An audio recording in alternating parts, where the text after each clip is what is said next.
Assalamualaikum.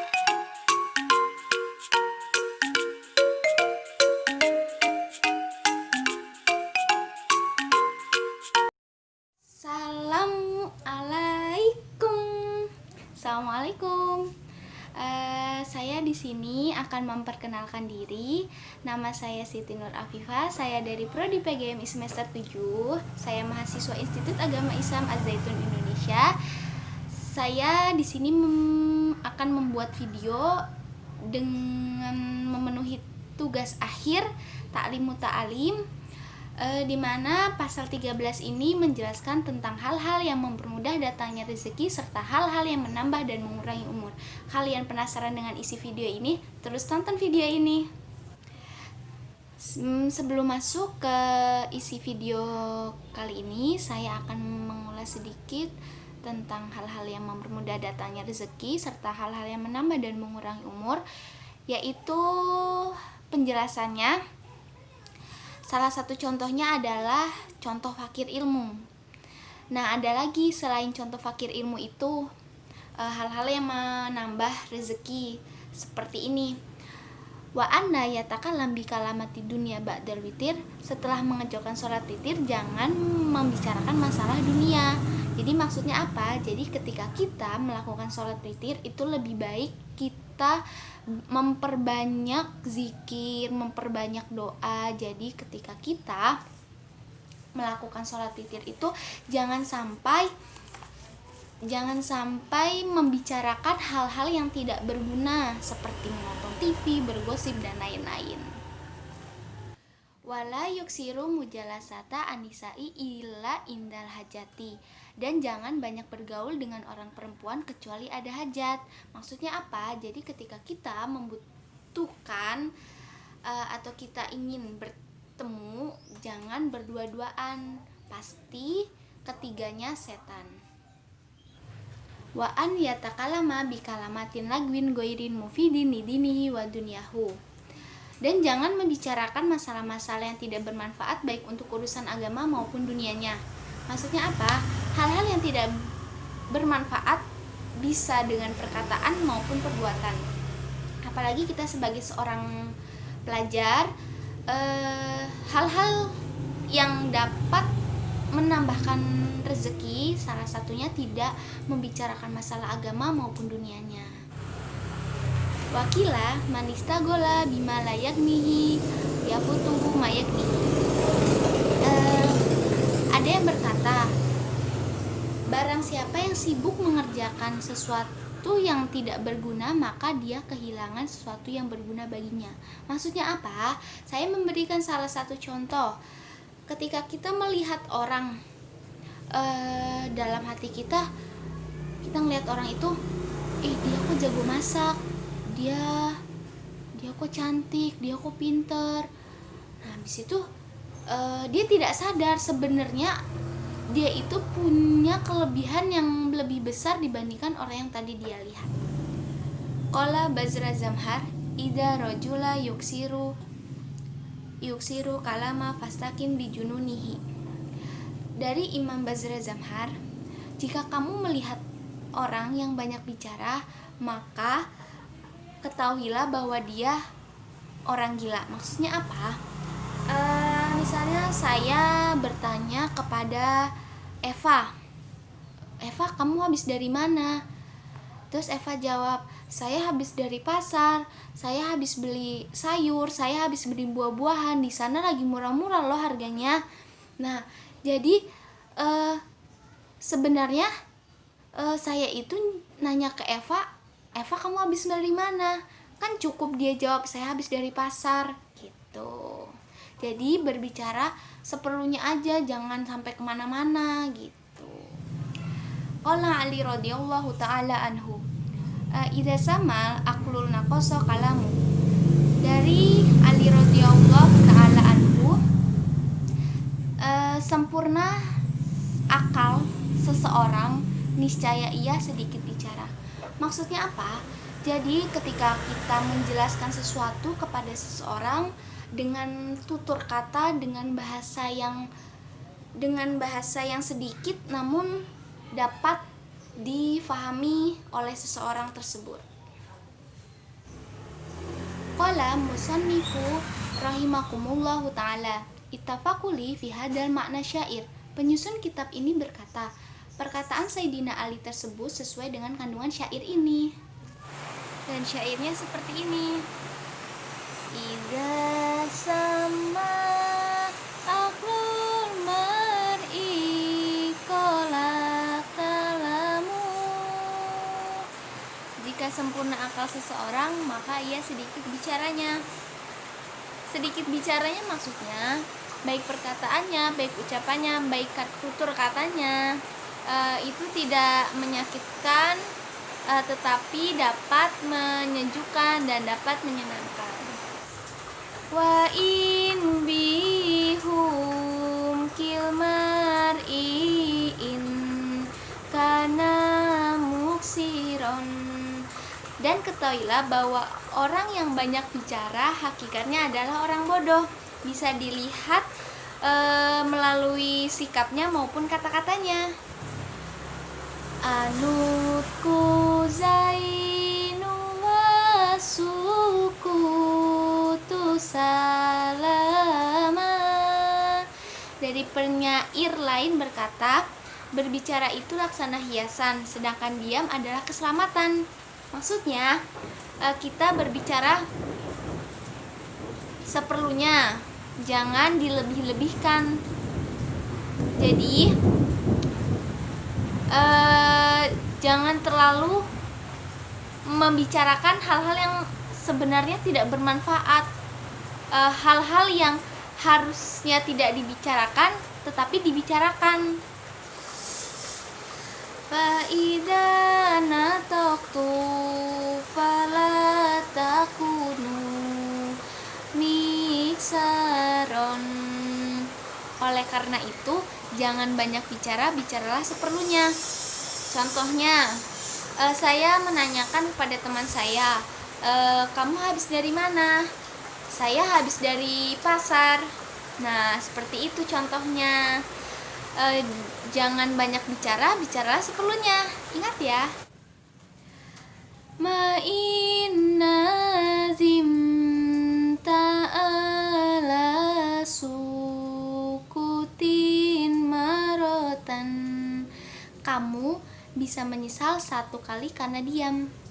Contohnya, ketika bermusyawarah, dalam hati kita, saya ingin menyampaikan pendapat saya, tapi karena kita gengsi, malu, jadi pendapatnya itu hanya dipendam dalam hati aja. Ketika sudah selesai musyawarah, kita menyesal. Kenapa saya tadi tidak bisa menyampaikan penjelasan? Mungkin kalau pendapat saya disampaikan oleh orang-orang yang banyak, mungkin bisa diterima. Nah, contohnya seperti itu. Walaqad nadimta 'alal kalami miraron. Tetapi kamu bisa menyesal beberapa kali karena kamu banyak bicara. Maksudnya, tadi yang sudah sebelumnya dijelaskan, misalnya saya nanya, kamu habis dari mana? Terus dia jawab, saya habis dari pasar, saya habis beli daging, saya habis belanja pakaian.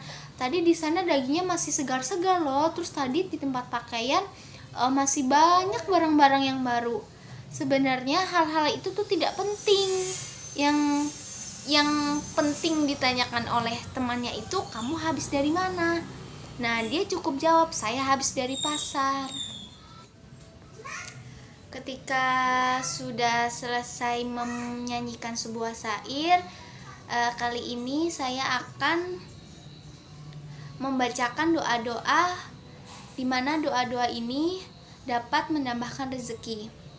Doanya seperti ini: Subhanallah bihamdihi, subhanallah wa atubu ilaihi, astaghfirullahalazim wa atubu ilaihi. Amin.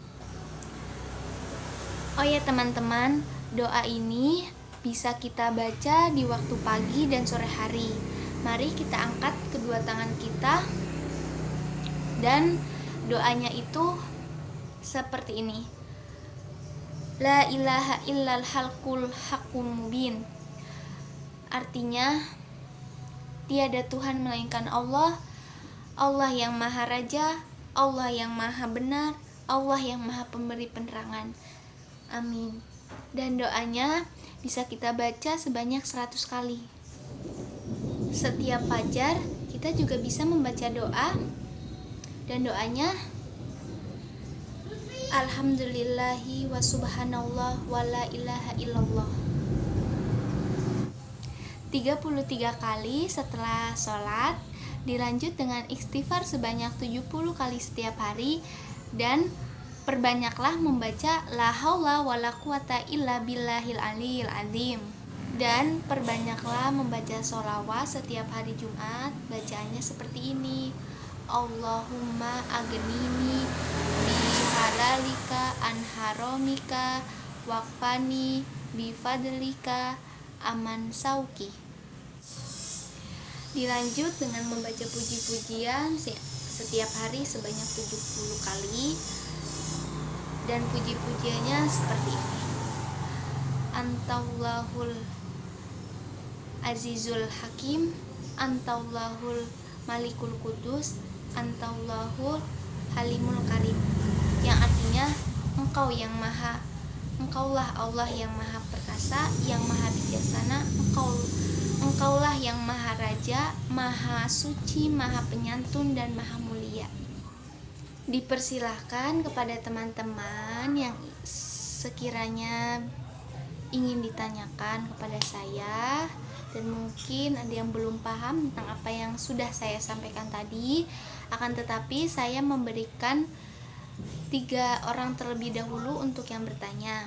Oh ya, untuk yang bertanya sertakan namanya ya.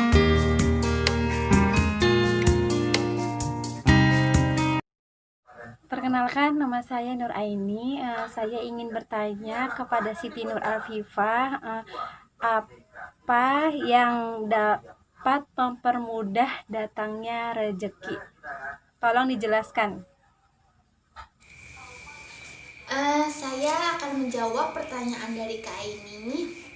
Bangun di pagi hari dapat mendatangkan kemudahan dan dapat menambah kenikmatan, terutama rezeki. Begitu pula dengan berwajah ramah serta bertutur kata yang baik, dan perbanyak berdoa, zikir, hindari hal-hal yang tidak bermanfaat.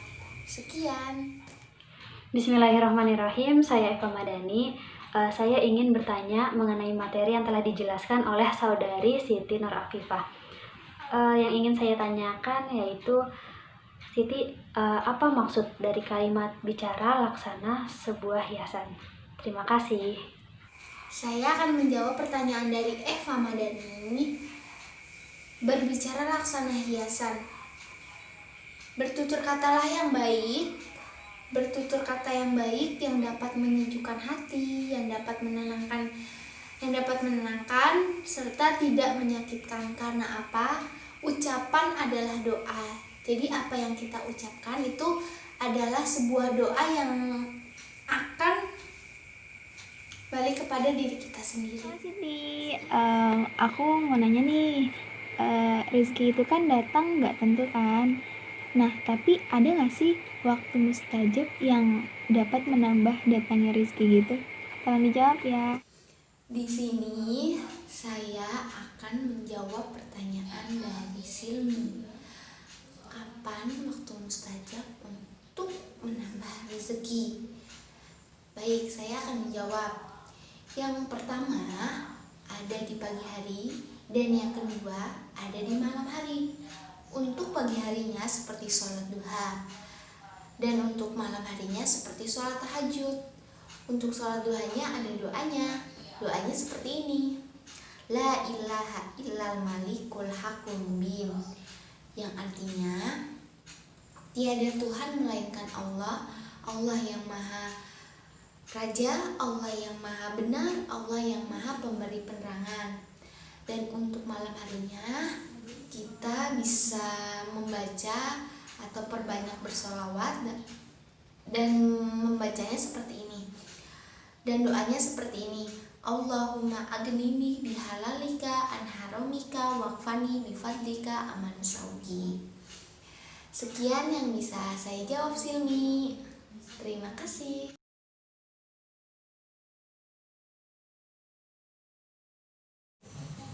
Sampai di sini dulu video yang bisa saya sampaikan. Semoga apa yang saya sampaikan bisa bermanfaat untuk orang-orang yang di sana. Dan untuk teman-teman, jangan lupa tekan tombol lonceng di bawah ini dan jangan lupa subscribe, karena subscribe itu gratis. Dan berikan komentar di bawah ini. Sekian yang dapat saya sampaikan, kurang lebihnya mohon maaf. Hadza wallahu yar'ana wa yafaduna walhamdulillahirabbil alamin. Sampai jumpa.